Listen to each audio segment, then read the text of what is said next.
Hello out there. Welcome to this, my first YouTube video on this channel. Realize I'm probably mainly doing this for my friends and myself. But if you are viewing this out there and you happen to know me, or excuse me, not to know me, I'm a 40-something-year-old dad who happens to have the summer off. And while I didn't think I'd be recording a vlog, I've become obsessed with this online baseball Sudoku called the Immaculate Grid. And yeah, it's kind of fun if you're a baseball nerd like myself, so I figured I'd share some of the joy. So this is the game. This is the Immaculate Grid. You could find it by Googling Immaculate Grid, probably the first result, or you could just type in immaculategrid.com and you'll find the daily puzzle, which, as you can see, is a 3x3 grid. This is the July 2nd grid, the one that I filled out. And you basically have to guess a player who fills the criteria that are in the column and the row. So just to look at the upper left player there, Gaylord Perry, he is a correct answer because he played for both the Atlanta Braves, which you can see their logo in that first column there, and the Kansas City Royals, which is in the first row there. And it'll also tell you, in addition to telling you whether it's correct or not, it'll tell you how many people who guessed it correctly answered the same answer. A lot of times my answers reflect somebody who maybe fell asleep, Rip Van Winkle-style in 2001, and woke up in 2023 and is just playing this particular puzzle.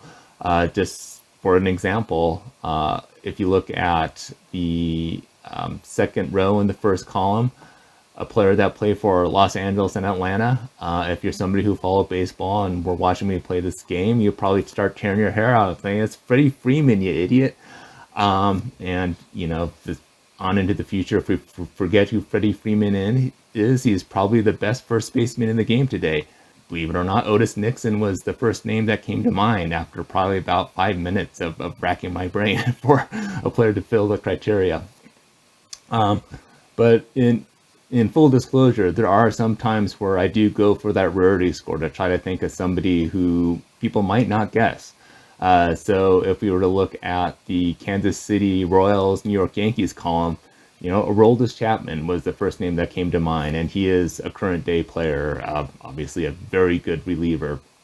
But I thought, oh, well, let's try to think of somebody a little different. So that's where I came up with Lou Piniella. All right, well, enough of me yapping about an old puzzle. Let's go ahead and start playing today's puzzle. And it is July 5th, for those keeping track. Okay, so this is today's puzzle. And just first impressions, looking at it, this bodes very well for me because the Seattle Mariners is one of the teams here. So that'll help me out immensely. But yeah, we'll see how this goes. And just because, you know, I do take a long time to fill these out, this will be edited, so you don't have to painfully watch me scrutinize and try to figure out, oh God, who played for the Indians and the Mets? Although, yes, okay, I will. Francisco Lindor is the first name that comes to mind, so I do have an answer there actually, which is surprising. But I probably will go for somebody a little more obscure, just because I do kind of like to get that rarity score. So in this case, it's going to be Julio Franco for me.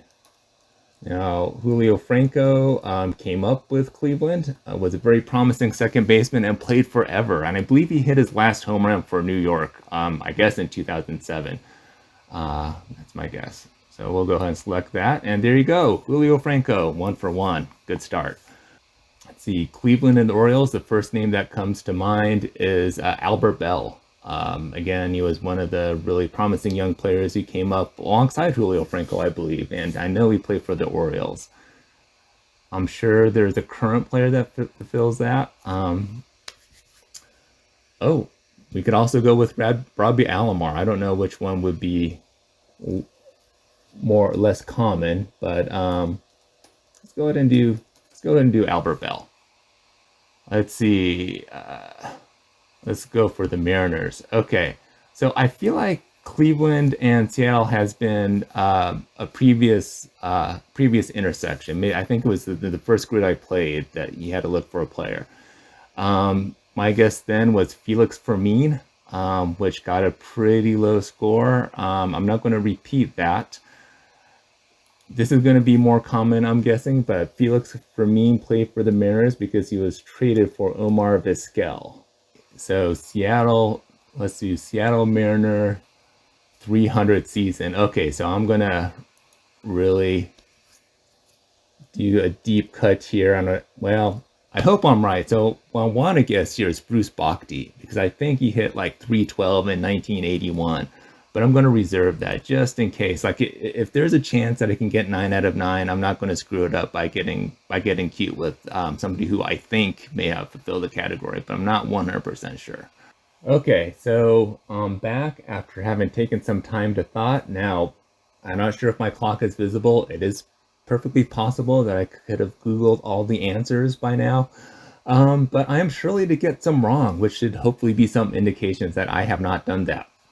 So in any case, okay, so to start out with, looking at the Cubs rows, I'm quite sure there is one answer that will fill both the Mariners and the Orioles column, which is Jamie Moyer. He certainly pitched for the Mariners and the Orioles, and I seem to remember that he came up with the Cubs organization. One of the rules of the Immaculate Grid that I didn't talk about is that you're only allowed to use a player once, so I cannot use Moyer for both those. I have to choose. So I'm going to use Jamie Moyer for the Orioles row. Jamie Moyer. And hopefully I won't get smacked down. Boom. Okay, he has the Mariners cap. Nice. Now, for the Mariners, they had this pitcher who was, pretty average, as I recall. His name was Mike Morgan. I think that was his name. And I seem to recall that he pitched for the Cubs. Maybe came up through the Cubs organization before going to the Mariners or vice versa. But he's going to be my guess there. And yeah, sure enough. All right. So we're doing good. So Mariners 300 hitters. Okay, so Ken Griffey and Edgar Martinez. Those are your two obvious answers here. I'm going to see how I do. If I happen to be lucky enough to be at 8 correct by the time I get there, I will go ahead and use one of those. If not, Bruce Bochy is going to be my guess. Now for the Mets, I am not 100% sure about any of this, but I was thinking about the 86 team. Players like Gary Carter, I think Keith Hernandez played on the 86 team, so I'm going to go with one of those guys. I don't know if Dykstra hit 300, but here it goes. Keith Hernandez was a very good average hitter, so he's going to be my guess.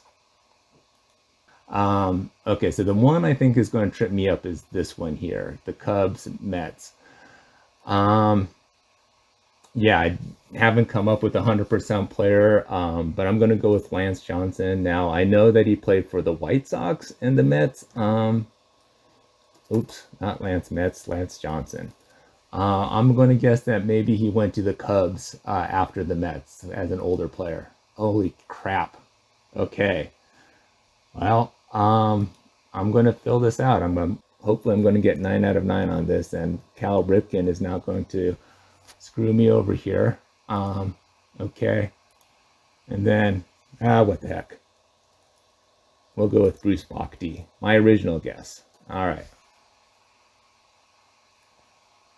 Take a chance. There we go. Holy cow. I've never done this before. Yeah, you go, yeah, sure. You just Googled it all. Well, maybe I did. I don't care what you think. But in any case, that's the Immaculate Grid. That's how it plays. And then we get to see how other players did on the specific boxes. So, and then here are the most common answers. So Javier Baez. Yeah, okay. I should have been able to get that. And as you can, Ichiro, of course. I don't know. I forgot that Ichiro was a really good hitter who played for the Mariners. But in any case, that's Immaculate Grid. It's a lot of fun. And I think part of the fun is just kind of reminiscing about some of the players that you enjoyed watching in the past, or at least for me, but haven't thought about. Anyways, hope you enjoyed this video, and who knows, maybe I'll make more, maybe I won't. In any case, have a good one, y'all.